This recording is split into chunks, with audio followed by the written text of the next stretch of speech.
parce que tout à l'heure, on a vu Marlène Dietrich, qu'elle vous a confondu avec Gérard Philippe. Je crois que vous racontiez ça dans vos mémoires. Oui, c'est exact. Mais ça s'est passé où, mon cher Jacques?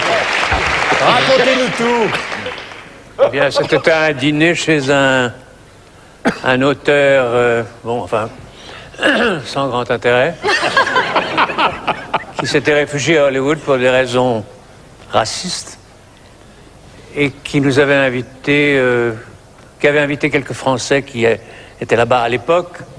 Je parle des années 50 à peu près.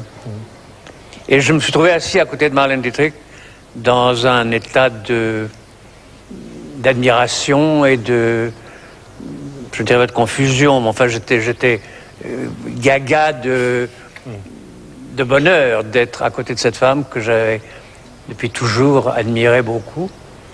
Et à ma stupéfaction, je n'avais pas encore fait le film que j'ai fait là-bas, aux États-Unis, mais j'avais fait une figuration dans un film de M. Marcel L'Herbier, où je jouais le comte d'Artois, pour changer. Et où je tenais vaguement une pique, enfin, c'était très passionnant.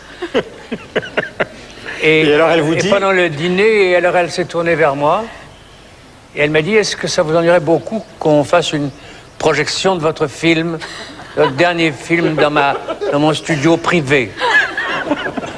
J'ai dit, non madame, je serais flatté et ravi, mais je ne vois pas très bien l'urgence de ça. Enfin, bon.